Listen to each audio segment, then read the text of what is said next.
नमस्कार, स्वागत है आपका अपना जिला पे। मैं हूं लविशा सिंह। आइए नजर डालते हैं अब तक की हेडलाइंस पर। कस्तूरबा गांधी विद्यालय की तीनों छात्राएं सकुशल मिली, वार्डन समेत 2 कर्मचारी बर्खास्त, सरूरपुर के खंड शिक्षा अधिकारी को हटाया गया। शनिवार सुबह एनआईसी में अचानक लगी आग, लाखों रुपए के इक्विपमेंट्स जलकर खाक, शॉर्ट सर्किट बताई जा रही है आग लगने की वजह। बीएसए आशा चौधरी से भी लापरवाही पर मांगा गया स्पष्टीकरण, शासन को भेजी जाएगी रिपोर्ट। टीपी नगर थाने से सटी आभा गैस एजेंसी से 7.5 लाख रुपए चोरी की घटना के बाद क्षेत्र में मचा हड़कंप, जांच में जुटी पुलिस। नवरात्रि के 8वें दिन महागौरी का पूजन करने के लिए मंदिरों में उमड़ा श्रद्धालुओं का सैलाब, श्रद्धालुओं ने कन्याओं को भोग लगाकर किया पूजन। नवज्योति फाउंडेशन द्वारा मेरठ कॉलेज में डाटा एंट्री कौशल विकास कोर्स का हुआ सफलतापूर्वक समापन। और गो तस्करों की शिकायत करने पर महिला को जमकर पीटा, सोशल मीडिया पर वीडियो हो रही वायरल, पुलिस जांच में जुटी। और अब खबरें विस्तार से। कस्तूरबा गांधी बालिका आवासीय विद्यालय से लापता हुई तीनों छात्राओं को पुलिस ने सकुशल बरामद कर लिया है। छात्राओं को उनके घरों से बरामद किया गया है। पुलिस ने छात्राओं से मोबाइल पर बातचीत करने वाले कई युवकों को भी हिरासत में लिया है। उधर इस मामले में सीडीओ नुपुर गोयल की रिपोर्ट के बाद डीएम डॉक्टर वीके सिंह ने कस्तूरबा गांधी बालिका आवासीय विद्यालय की प्रभारी वार्डन रीना देवी और पूर्णकालिक शिक्षिका को बर्खास्त कर दिया है। उनकी सेवा समाप्त कर दी गई है। इसी के साथ ही खंड शिक्षा अधिकारी सरूरपुर अजय कुमार को भी ब्लॉक से हटा दिया गया है। वहीं जिला समन्वयक बालिका नेमपाल सिंह को नोटिस जारी कर स्पष्टीकरण मांगा गया है। साथ ही सुरक्षा में तैनात 2 महिला होमगार्ड को हटाकर उनकी भूमिका की जांच के आदेश दिए गए हैं। बता दें कि गुरुवार को कस्तूरबा विद्यालय से 3 छात्राएं अचानक लापता हो गई थी और इससे पुलिस प्रशासन में खलबली मच गई थी। छात्राओं की लोकेशन गढ़ रोड पर मिली थी और फिर शुक्रवार रात को तीनों छात्राओं को सकुशल बरामद कर पुलिस प्रशासन ने राहत की सांस ली। तीनों बच्चियां जो है सकुशल लौट आई हैं और उन बच्चियों को उनके पेरेंट्स गार्जियन को सुपुर्द कर दिया गया है नियमानुसार कार्रवाई करने के उपरांत। और उस संबंध में जो लापरवाही बरती गई थी मुख्य विकास अधिकारी और अपर जिलाधिकारी प्रशासन ने आख्या सौंपी थी, उसके आधार पर वहाँ के प्रभारी वार्डन और शिक्षिका दोनों का संविदा सेवा समाप्त कर दिया गया और बीएसए के द्वारा संबंधित के विरुद्ध प्राथमिक सूचना रिपोर्ट भी दर्ज कराई गई है। इसके अतिरिक्त बीओ डीसी बालिका की भी भूमिका इस संबंध में उनसे स्पष्टीकरण मांगा गया और बीएसए के भी शिथिल बच्चन के लिए उनका स्पष्टीकरण मांगा जा रहा है और जो भी इसमें दोषी होगा अग्रतर कार्रवाई उनके विरुद्ध सुनिश्चित कराएगी। सर, किस तरीके से बच्चे गायब हुए थे, कहाँ से बरामद हुए? ये तो जैसा कि आप लोगों को संज्ञान में है कि बच्चे स्कूल से जो है बिना बताए चले गए थे और खुद ही की डिफरेंट जगह डिफरेंट लोकेशन पे गए। उसके बाद वो अपने किसी परिचित के यहाँ जाके नाइट में स्टे किए थे, जैसा कि पता चला है। जो बच्चियां रेजिडेंशियल स्कूल से चली गई थी परसों, कल वो रात्रि में बरामद कर ली गई हैं। तीनों ही अपने परिचितों के यहाँ पर बरामद हुई हैं। तीनों को सीडब्ल्यूसी के समक्ष पेश किया गया, जहाँ पर कि सीडब्ल्यूसी के आदेश के उपरांत उनको परिजनों को सुपुर्द किया गया है और तीनों का ही मेडिकल करवाया गया है। तीनों का ही कहना था कि वो वहाँ से नाराज़ होकर निकल गई थी और अपने परिजनों के यहाँ आकर रुकी थी। फिलहाल इसमें जो एक उच्च अधिकारी की टीम है उन्होंने जांच की है पूरे प्रकरण में और जो भी आगे तथ्य आएंगे उसके आधार पर अग्रिम कार्रवाई की जाएगी। कस्तूरबा गांधी बालिका आवासीय विद्यालय से लापता 3 छात्राएं बरामद कर ली गई हैं, लेकिन इस मामले में बीएसए आशा चौधरी की बड़ी और घोर लापरवाही सामने आई है। इस मामले में बीएसए आशा चौधरी से भी स्पष्टीकरण मांगा गया है। बीएसए आशा चौधरी ने आलाधिकारियों को आखिर देर से क्यों सूचना दी, ये सबसे बड़ा सवाल बना हुआ है। इतने बड़े मामले को भी उन्होंने दबाने की कोशिश की, इसको लेकर भी सवाल खड़े हो रहे हैं। तुरंत मौके पर जाने के बजाय भी वो कई घंटे बाद कस्तूरबा गांधी विद्यालय क्यों पहुंची। जनप्रतिनिधियों में भी इस बात को लेकर गुस्सा है कि बेटियों के लापता होने की तुरंत सूचना दी जानी चाहिए थी, लेकिन बीएसए आशा चौधरी ने इतने बड़े और गंभीर मामले में भी लापरवाही दिखाई दी। सीडीओ नुपुर गोयल ने बीएसए आशा चौधरी से स्पष्टीकरण मांगा है। बीएसए आशा चौधरी का स्पष्टीकरण मिलने के बाद इसकी रिपोर्ट शासन को भेजी जाएगी, जहां उनके खिलाफ कड़ा एक्शन भी हो सकता है। ये बात भी किसी से छिपी नहीं है कि बीएसए आशा चौधरी फोन न उठाने को लेकर भी चर्चाओं में रहती हैं, जबकि शासन के निर्देश हैं कि सरकारी अधिकारियों को फोन उठाना पड़ेगा।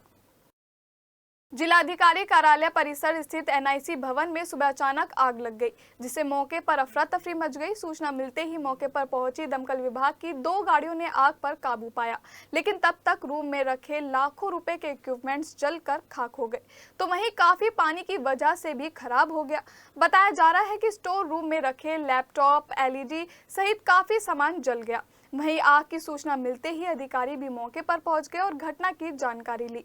बताया जा रहा है कि शॉर्ट सर्किट की वजह से आग लगी है, जिसकी दमकल विभाग की टीम ने जांच शुरू कर दी है। फिलहाल आग की वजह से हुआ नुकसान का आकलन किया जा रहा है। आकलन के बाद ही साफ हो पाएगा कि कितना नुकसान हुआ है। टीपी नगर थाने से सटी आभा गैस एजेंसी से चोर करीब 7.5 लाख रुपए चोरी करके ले गए। सुबह गैस एजेंसी के ताले टूटे देखकर चोरी की वारदात का पता चला। सबसे बड़ी बात यह है, चोरों ने सीसीटीवी कैमरे की वायर भी काट डाली और डीवीआर भी साथ ले गए। जिस तिजोरी के साथ कैश रखा था, उस तिजोरी को हथौड़े और कटर से काट कर वारदात को अंजाम दिया गया था।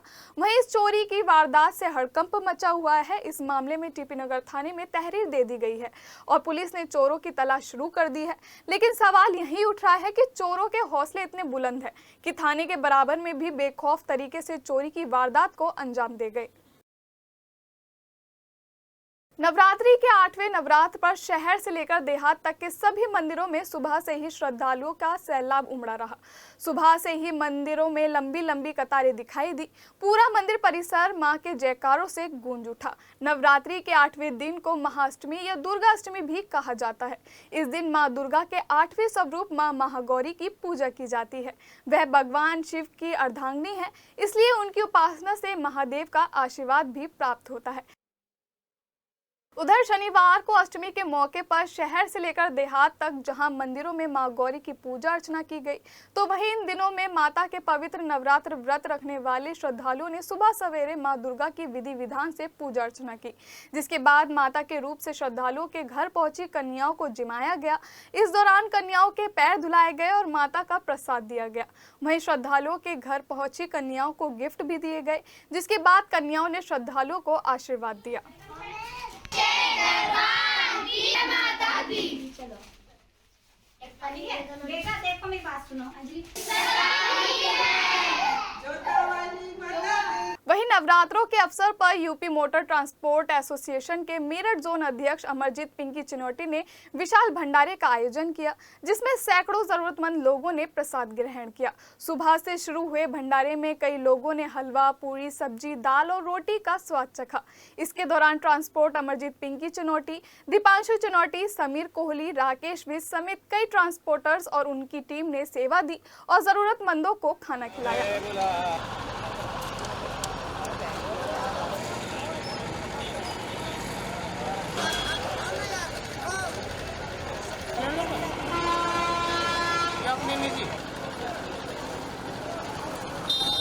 समय नहीं पता बता दिया। एक या दो मेरे भाई भानु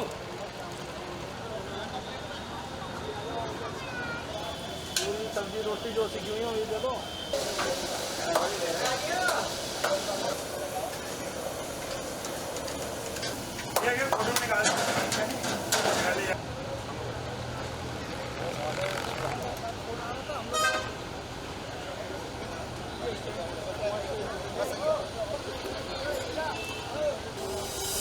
माता रानी की अपार कृपा से माँ के नवरात्रों में गरीबों के लिए हमने प्रसाद के तौर पे भंडारा लगाया था।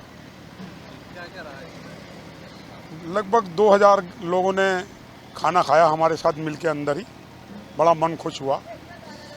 अगर साथ कुछ जाना है तो लिया हुआ नाम, दिया हुआ दान जाना है, यही सबसे बड़ा काम है। सेवा से बड़ा कोई काम नहीं है। शुक्रवार को मेरठ कॉलेज मेरठ के सभागार में डेल टेक्नोलॉजी द्वारा प्रायोजित नवज्योति इंडिया फाउंडेशन व career counselling and placement cell Meerut college Meerut के संयुक्त तत्वाधान में छात्रों के कैरियर को नई दिशा प्रदान करने के लिए शुरू किए गए data entry operator computer course के सफलतापूर्वक पूर्ण करने पर मेरठ कॉलेज मेरठ के छात्रों को प्रमाण पत्र और ट्रॉफी देकर प्रोत्साहित किया गया। इस अवसर पर मेरठ कॉलेज मेरठ की मैनेजमेंट कमेटी के सचिव विवेक गर्ग, रावत, प्राचार्य Manoj Kumar Rawat, dean Anita Malik, chief protector Anil Rathi, CCPC के सभी सदस्य प्रोफेसर अमरजीत मलिक, प्रोफेसर मोहम्मद दानिश, गरिमा वाधवा, अरविंद कुमार और नवज्योति इंडिया फाउंडेशन की डायरेक्टर नीतू शर्मा के अलावा ट्रैक बोन्स की संस्थापक सोनी जैन आदि उपस्थित रहीं। इस अवसर पर मेरठ कॉलेज मेरठ के मीडिया प्रभारी प्रोफेसर चंद्रशेखर भी छात्रों का उत्साहवर्धन करने के लिए उपस्थित रहे। कॉलेज के मंत्री विवेक गर्ग ने छात्रों को संबोधित करते हुए डाटा एंट्री कंप्यूटर प्रोग्राम में सफलता प्राप्त करने पर बधाई दी। साथ ही छात्र छात्राओं को भविष्य में कैसे आगे बढ़े इसके टिप्स दिए गए। वहीं डॉक्टर मनोज रावत ने छात्रों को एआई और सॉफ्टवेयर में आगे बढ़कर कैरियर बनाने की सलाह दी। इसके अलावा chief proctor doctor Anil Rathi ने छात्रों को संबोधित करते हुए कहा कि आप जिंदगी में जो भी काम करें अनुशासन व ईमानदारी को अपना आधार बनाकर करें, तब आपको निश्चित ही सफलता प्राप्त होगी।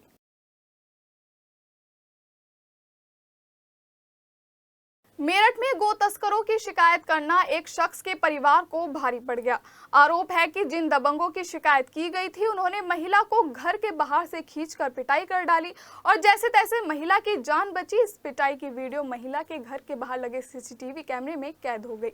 मामला लिसाड़ी गेट थाना इलाके की शकूर नगर जाली वाली गली का है। यहाँ रहने वाले शहनवाज का कहना है कि गो तस्करी के आरोपियों की थाने में शिकायत की गई थी। इसी को लेकर फुरकान ने मेरी पत्नी रुखसाना से मारपीट कर डाली और जमीन पर गिराकर पीटा। इसका वीडियो सोशल मीडिया पर वायरल हो रहा है। पीड़ित महिला रुखसाना ने लिसाड़ी गेट थाने में तहरीर दी है और पुलिस ने मामले की जांच शुरू कर दी है। आर्य समाज की स्थापना के 150 वर्ष पूर्ण होने के उपलक्ष्य में आर्य समाज स्थापन नगर में महर्षि स्वामी दयानंद सरस्वती जीवन गाथा एवं रामनवमी पर्व के 5 दिवसीय आयोजन के चतुर्थ दिवस का आरंभ अत्यंत श्रद्धा एवं भक्ति भाव से हुआ। सर्वप्रथम आचार्य सत्य प्रकाश शास्त्री के ब्रह्मात्म में देव यज्ञ संपन्न हुआ, जिसके यजमान शिखा ध्रुव अरोड़ा, वंदना अविरल शर्मा, रेखा दिनेश कक्कड़, रिचा आशीष सेठी रहे। आज प्रिय आर्यमन के जन्म दिवस पर विशेष मंत्रों की आहुतियां दी गई। सभी यजमानों ने श्रद्धापूर्वक यज्ञ में आहुतियां प्रदान की। कुलदीप आर्य ने अत्यंत श्रद्धापूर्वक मधुर भजनों से मंत्रमुग्ध कर दिया। शुक्रवार देर रात कंकरखेड़ा पुलिस ने सरधना फ्लाईओवर पर चेकिंग अभियान चलाया। इस दौरान सीओ दौराला प्रकाश चंद्र अग्रवाल ने खुद कारों व छोटे वाहनों को रोककर उनके कागज चेक किए और जिन कारों के शीशे पर काली फिल्म चढ़ी हुई थी उनके काली फिल्म को उतरवाई और कार चालकों को चेतावनी देते हुए कहा दोबारा कारों के शीशों पर काली फिल्म नहीं चढ़ाने की चेतावनी दी। उधर पल्लापुरम थाना क्षेत्र में भी चेकिंग अभियान चलाया गया।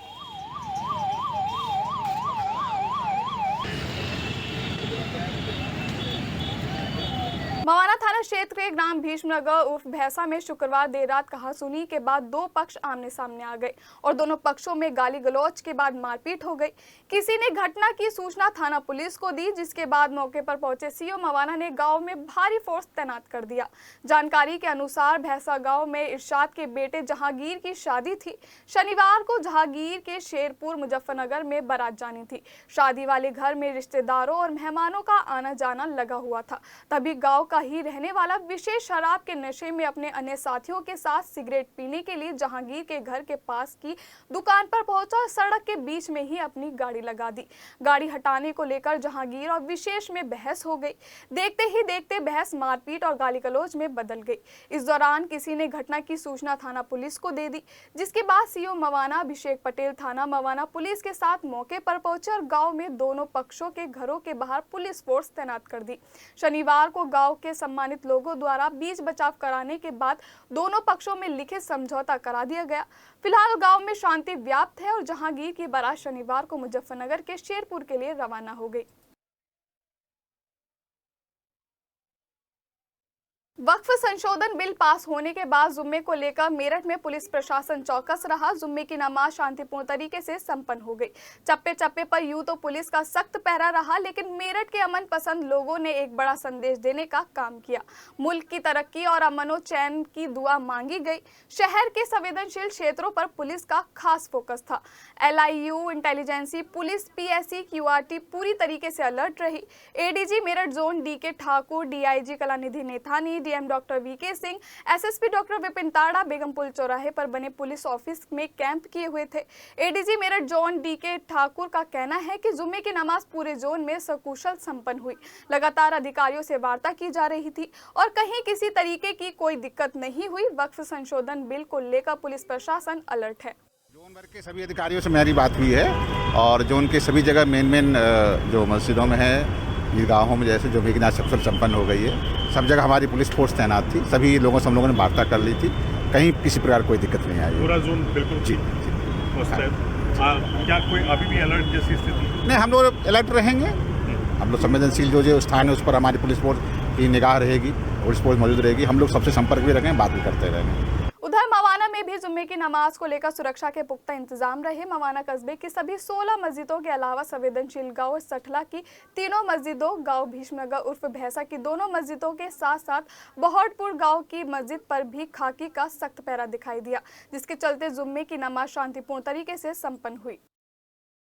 भाजपा कार्यकर्ता विवेक रस्तोगी को भारतीय जनता पार्टी का महानगर अध्यक्ष बनाए जाने पर शुक्रवार को कैंट स्थित अतिथि भवन में अभिनंदन समारोह आयोजित किया गया। इस दौरान छावनी मंडल के कार्यकर्ताओं ने महानगर अध्यक्ष विवेक रस्तोगी को चांदी का मुकुट और पटका पहनाकर उनका स्वागत किया। इस दौरान कैंट विधायक अमित अग्रवाल ने कहा कि सबका साथ सबका विकास और सबके विश्वास पर खरी उतरने वाली सिर्फ भारतीय जनता पार्टी ही है, जो धरातल पर काम करने वाले एक छोटे से कार्यकर्ता को भी ऊंचे स्थान पर बैठा सकती है। उन्होंने कहा कि जिस भी कार्यकर्ता में भारतीय जनता पार्टी के प्रति समर्थन, कार्य करने की इच्छा शक्ति और कर्तव्य निष्ठा है, फिर चाहे वह पंक्ति में खड़ा आखिरी व्यक्ति क्यों ना हो, उसे भाजपा आलाकमान एक नई पहचान दिलाता है। फिर चाहे वह कार्यकर्ता किसी भी समाज, तबके और बिरादरी से ही क्यों ना आए। भाजपा में देश हित में कार्य करने वालों को हमेशा से ही अभिनंदन और स्वागत है। इस मौके पर सुरेश शर्मा, अमित कनौजिया, विशाल कनौजिया, आलोक रस्तोगी, नितिन कंसल, नीरज राठौर, राजेश शर्मा, रविंद्र पासी, रिंकू आदि का विशेष योगदान रहा। माननीय कैंट विधायक जी अमित अग्रवाल जी ने हमारे नवयुवक विवेक रस्तोगी जी का महानगर अध्यक्ष बनाए जाने के उपलक्ष्य में कार्यक्रम रखा था। इसमें हमारे जितने कार्यकर्ता हैं सब दिल से खुश हैं, क्योंकि एक जमीनी स्तर के कार्यकर्ता को पार्टी ने महानगर अध्यक्ष बनाया है, जिसमें सभी कार्यकर्ता अपने आप को ये महसूस कर रहे हैं कि उनके अध्यक्ष के रूप में अपने आप को महसूस कर रहे हैं कि हम अध्यक्ष बन गए हों। इसी उपलक्ष्य में जितने भी कार्यक्रम हो रहे हैं बहुत अच्छे हो रहे हैं। हमने भी अपने टीम के साथ में आज उनका चांदी का मुकुट पहनाकर सम्मान किया है और हम इसको कर बहुत गौरवान्वित महसूस कर रहे हैं। मेरठ में पति को महिला मित्र के घर देखकर पत्नी इस कदर आग बबूला हो गई कि दोनों की ही जमकर पिटाई कर डाली। पहले पति को पीटा और फिर महिला मित्र को घर से निकालकर उसकी भी सड़क पर पिटाई कर डाली। दोनों पर खूब चप्पलें भी बरसाई गईं। सोशल मीडिया पर इसकी वीडियो तेजी से वायरल हो रही है।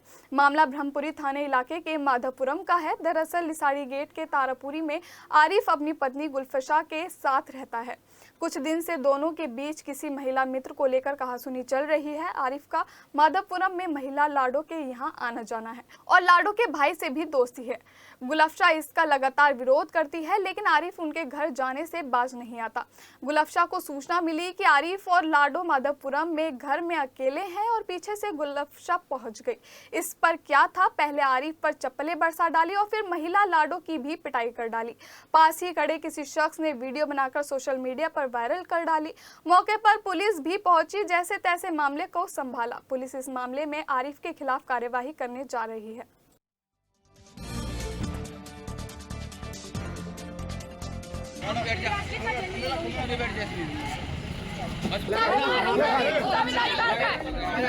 दबंगई दिखाने को एक युवक छत पर पिस्टल लेकर पहुंच गया। पिस्टल को अपनी अंटी में लगा रखा था।